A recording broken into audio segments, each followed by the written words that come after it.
ഒരു ഗവൺമെന്റ് മാറി എന്നതിന്റെ ക്രൂരമായ കാഴ്ചയാണ് നമ്മൾ കഴിഞ്ഞ ദിവസം പാരിത്തുകാവിൽ ഉണ്ടായത് കണ്ടതെന്നാണ് അദ്ദേഹം പറഞ്ഞത്.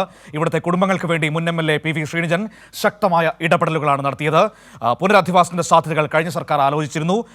എന്നാൽ ഇവിടെ തന്നെ താമസിക്കണമെന്നതായിരുന്നു ആ കുടുംബങ്ങളുടെ ആഗ്രഹം. അപ്പോൾ സ്വാഭാവികമായും സർക്കാർ അതിനോട് ഒപ്പം നിൽക്കുകയായിരുന്നു. 14 തവണയാണ് കഴിഞ്ഞ സർക്കാരിന്റെ കാലത്തും ഈ പറയുന്നത് പോലെ പോലീസ് അവിടെ കുടിയൊഴിപ്പിക്കൽ എത്തിയത്. പക്ഷേ ഒരിക്കൽ പോലും ഒരു ബലപ്രയോഗവും നടക്കാൻ പാടില്ല. അവിടെ താമസിക്കുന്ന മനുഷ്യരുടെ ദേഹത്ത് ഒരു തരി മണൽ പോലും വീഴാൻ പാടില്ല എന്നതായിരുന്നു സംസ്ഥാന സർക്കാരിന്റെ നിലപാട്. അതാണ് കഴിഞ്ഞ നാളുകളിൽ കണ്ടത്. പക്ഷേ അതിപ്പോൾ തെറ്റിയിരിക്കുന്നു എന്ന് പറയുകയാണ് പി രാജീവ്.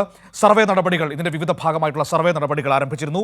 അത് പൂർത്തിയാകും മുൻപ് പുതിയ സർക്കാർ ബലപ്രയോഗം നടത്തിയിരിക്കുകയാണ്. ഇടതു സർക്കാർ തുടങ്ങിവെച്ച പ്രശ്നപരിഹാരം തുടരണം എന്നതാണ് അദ്ദേഹം പറയുന്നത്. ഇവിടെ ഉയർന്നു വരുന്നൊരു പ്രധാനപ്പെട്ട വിഷയമുണ്ടായിരുന്നു. കോൺഗ്രസ്സുകാരൊക്കെ ചോദിക്കുന്ന ഒരു പ്രധാനപ്പെട്ട കാര്യമെന്ന് പറയുന്നത് കഴിഞ്ഞ 10 വർഷം ഈ സർക്കാർ എന്തുകൊണ്ട് ഈ പ്രശ്നം പരിഹരിച്ചില്ല എന്നതായിരുന്നു. ഒന്നാമത് 2022 അവസാനമാണ് ഈ കോടതി വിധി വരുന്നതും ഇത്തരത്തിലുള്ള സാഹചര്യത്തിലേക്ക് പാരിത്തുകാവ് പോകുന്നതും. പക്ഷേ അവിടുത്തെ ഒരു പ്രധാനപ്പെട്ട കാര്യമെന്ന് പറയുന്നത് അവിടെ സർക്കാർ കക്ഷിയല്ല എന്നൊരു പ്രധാനപ്പെട്ട വിഷയമുണ്ടായിരുന്നു ഈ കേസിൽ. അതുകൊണ്ട് തന്നെ ആ രീതിയിൽ ഇടപെടുന്നതിന് പരിമിതികളുണ്ടായിരുന്നു. അങ്ങനെ ഇരിക്കുമ്പോഴാണ് പുനരധിവാസം എന്നൊരു ആലോചനയിലേക്ക് കടന്നത്. പക്ഷേ അപ്പോൾ നാട്ടുകാർ പറയുന്നു, താമസക്കാർ പറയുന്നു, ഞങ്ങൾക്ക് മറ്റൊരിടത്തും പോകണ്ട, ഞങ്ങൾ കാലാകാലങ്ങളായി ജീവിക്കുന്ന മണ്ണാണിത്, അതുകൊണ്ട് തന്നെ ഇവിടെ തന്നെ ഞങ്ങൾക്ക് താമസിക്കണം എന്നവർ നിലപാട് സ്വീകരിക്കുന്നു. അതിന്റെ ഭാഗമായി അതിനെ പിന്തുണയ്ക്കുന്നു. തുടർന്ന് എന്തു ചെയ്യാം എന്നതിന്റെ അടിസ്ഥാനത്തിൽ കോടതിയിൽ കക്ഷി ചേരുന്ന നടപടികളിലേക്കും മറ്റ് സർവേ നടപടികളിലേക്കും, അതായത് ഈ പുറമ്പോക്ക് അളന്നു തിരിക്കുന്നതടക്കമുള്ള സർവേ നടപടികളിലേക്കും അന്നത്തെ സർക്കാർ കടക്കുകയായിരുന്നു. അത് തുടരുന്ന സാഹചര്യത്തിലാണ്, കക്ഷി ചേരാനുള്ള നടപടികൾ തുടരുന്ന പശ്ചാത്തലത്തിലാണ് ഇപ്പോഴിതാ പുതിയ സർക്കാർ അധികാരമേൽക്കുകയും ആ സർക്കാർ ഈ പറയുന്നത് പോലെ വലിയ ക്രൂരത പോലീസ് അവിടെ അഴിച്ചുവിടുകയും ചെയ്തത്. അമ്മമാർക്കും സ്ത്രീകൾക്കും ഒപ്പം തന്നെ ക്യാൻസർ രോഗികളായ ആളുകൾക്ക് പോലും, കുഞ്ഞുങ്ങൾക്ക് പോലും മർദ്ദനമേൽക്കേണ്ടി വരുന്ന ഒരു സാഹചര്യമാണ് ഇന്നലെ നമുക്ക് അവിടെ കാണാൻ കഴിഞ്ഞത്. കഴിഞ്ഞ 10 വർഷക്കാലം കേരളം അങ്ങനെ ഒരു പോലീസ് മർദ്ദനം കണ്ടിട്ടില്ല, അങ്ങനെ ഒരു പോലീസ് തേർവാഴ്ച കണ്ടിട്ടില്ല. ഇപ്പോൾ ഉമേഷ് കൂടി ചേരുകയാണ്. ഉമേഷ്, പി രാജീവ് അവിടെ എത്തി ഈ പ്രതിരോധ സദസ്സ് ഉദ്ഘാടനം ചെയ്തു. ഇപ്പോൾ ഈ മർദ്ദനത്തിന് ഇരയായ ആളുകളെയൊക്കെ സന്ദർശിക്കാൻ വേണ്ടി പോവുകയാണോ?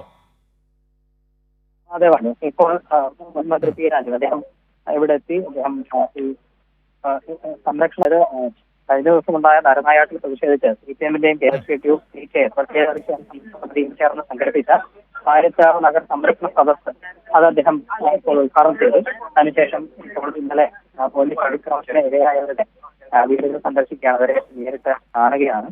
അദ്ദേഹം അല്പം മുമ്പ് ഇവിടെ ഉദ്ഘാടനം ചെയ്ത് അദ്ദേഹം സംസാരിച്ചിരുന്നു. അദ്ദേഹം പറഞ്ഞത് ഒരു ഗവൺമെന്റ് മാറി എന്നതിന്റെ പേരിൽ മാത്രം അതിതീവ്രമായ നടപടിയാണ് പാരിത്തുകാവിൽ ഉണ്ടായത്. ഇവിടുത്തെ കുടുംബങ്ങൾക്ക് വേണ്ടി മുൻ MLA PV ശ്രീനിജൻ ശക്തമായ ഇടപെടലുകൾ നടത്തിയത് ഒരു ഘട്ടത്തിൽ പുനരധിവാസത്തിന്റെ സാധ്യതകൾ വരെ ആലോചിച്ചിരുന്നതാണ്. പക്ഷേ ഇവിടെ തന്നെ അവർക്ക് താമസിക്കാനുള്ള അവകാശം ലഭ്യമാക്കണം എന്നതായിരുന്നു ഇവരുടെ ആഗ്രഹം. അതിനെന്ത് ചെയ്യാൻ കഴിയും എന്നുള്ളതിന്റെ ആലോചനയിലായിരുന്നു സർക്കാർ. അപ്പോൾ സർവേ അടക്കമുള്ള നടപടികൾ തുടരുക എന്നുള്ളതാണ് അവർ തീരുമാനിച്ചത്. അതിന്റെ സർവേ നടപടികൾ ആരംഭിച്ചിരുന്നു. അത് പൂർത്തിയാകും മുമ്പാണ് ഒരു സർക്കാർ മാറി എന്നതിന്റെ പേരിൽ വലിയൊരു ബലപ്രയോഗം പോലീസ് നരനായാട്ട് ഇന്നലെ ഇവിടെ ഉണ്ടായത്. അത് ഒരു കാരണവശാലും അംഗീകരിക്കാൻ കഴിയുള്ളതല്ല. അങ്ങനെ സർവേ നടപടികളൊക്കെ പൂർത്തിയാക്കി ഇടത് സർക്കാർ തുടങ്ങി വെച്ച ആ പ്രശ്നപരിഹാരം, അത് അത്തരം നടപടികൾ, അതിന് പരിഹാരം ഉണ്ടാക്കുന്ന നടപടികളാണ് തുടരേണ്ടത്. അതിന് വിരുദ്ധമായി ഇത്തരത്തിൽ അതിക്രമം നടത്തുകയാണെങ്കിൽ ഒരു കാരണവശാലും അംഗീകരിക്കില്ല. ശക്തമായി തന്നെ അല്ല, അവിടെ ശക്തമായ പ്രതിരോധം ഈ നിമിഷം മുതൽ ഉണ്ടാകും. ആ പ്രതിരോധത്തിന്റെ മുൻനിരയിൽ CPIM ഉണ്ട്. ഇന്നലെ നമ്മളത് കണ്ടതാണ്. അതിനി ഒരു തുടർച്ചയാകുമെന്നാണോ അദ്ദേഹം പറഞ്ഞത്? തീർച്ചയായും അത്തരത്തിൽ തന്നെയാണ്. അത്തരം ഇടപെടലുകൾ ഒരു കാരണവശാലും അംഗീകരിക്കാൻ കഴിയുന്നതല്ല. അതിന് ശക്തമായ പ്രതിരോധം തീർക്കും. ഇന്നലെ കണ്ടത് അവർക്ക് ഇവിടെ തന്നെ താമസിക്കാനുള്ള സൗകര്യം ഉണ്ടാക്കുക, ആ തരത്തിലുള്ള പരിഹാരം അത് മാത്രമാണ് പോംവഴി എന്നുള്ളതിനാണ് അദ്ദേഹം ചൂണ്ടിക്കാട്ടിയത്. അതിന് എന്തൊക്കെ ചെയ്യാൻ കഴിയും അതൊക്കെയാണ് ചെയ്യേണ്ടത്. അല്ലാതെ ഒരു സർക്കാർ മാറി എന്നതിന്റെ പേരിൽ മാത്രം ഇത്രയും വലിയ നരനായാട്ട്, ക്രൂരത പോലീസിന്റെ ഭാഗത്തു നിന്ന് ഒരു കാരണവശാലും ഉണ്ടാകാൻ പാടില്ലായിരുന്നു എന്നുള്ളതിനാണ് അദ്ദേഹം ചൂണ്ടിക്കാട്ടിയത്. അത് ഈ ആവർത്തിച്ചാൽ അതിനെ നേരിടും. ആ തരത്തിലുള്ള ശക്തമായ പ്രതിരോധം തീർക്കും. അതിന്റെ ഭാഗമായി തന്നെയാണ് ഇന്ന് ഇത്തരത്തിൽ ഇവിടെ ഒരു സംരക്ഷണ സദസ്സ് സംഘടിപ്പിച്ചതിന്റെ ഭാഗമായി തന്നെയാണ് ഇത്തരം സദസ്സുകൾ അല്ലെങ്കിൽ പ്രതിരോധ രീതികൾ, സമര രീതികൾ തുടരും. ആ തരത്തിൽ പോലീസ് ഇനിയും നടപടികളൊക്കെയാണ് വരുന്നതെങ്കിൽ ഇത്തരത്തിൽ പ്രതിരോധം കൊണ്ട് അതിനെ നേരിടുക എന്നുള്ളത് തന്നെയാണ് ആലോചിക്കുന്നത്. അത്തരം തീരുമാനങ്ങൾ തന്നെയാണ് ഉണ്ടാവുക എന്ന് അദ്ദേഹം ഇപ്പോൾ വ്യക്തമാക്കിയിരിക്കുകയാണ്. ശരി, പാരിത്തുകാവിൽ സന്ദർശിക്കുകയായിരുന്നു പി രാജീവ്. അവിടുത്തെ പ്രതിഷേധ സദസ്സ് ഉദ്ഘാടനം ചെയ്തു. മർദ്ദനമേറ്റ മനുഷ്യരോട് സംസാരിക്കുകയാണ്, അവരെ നേരിൽ കാണുകയാണ്. അവരോടൊപ്പം പാർട്ടി ഉണ്ടാകും എന്ന ഉറപ്പാണ് പി രാജീവ് അവിടെ നൽകുന്നത്. അമ്മമാർക്കടക്കം, പ്രായമേറിയ അമ്മമാർക്കടക്കം, ഗർഭിണികൾക്കടക്കം, ക്യാൻസർ രോഗികളായ ആളുകൾക്കടക്കം അവിടെ മർദ്ദനമേൽക്കുന്നതാണ് നമുക്ക് ഇന്നലെ കാണാൻ കഴിഞ്ഞത്. അത്രമേൽ ക്രൂരമായിരുന്നു പോലീസിന്റെ ഇടപെടൽ.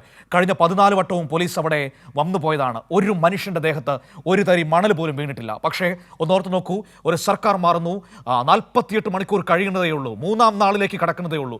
പക്ഷേ ദളിത് വേട്ടയാണ് ഇന്നലെ നമുക്ക് പാരിത്തുകാവിൽ കാണാൻ കഴിഞ്ഞത്.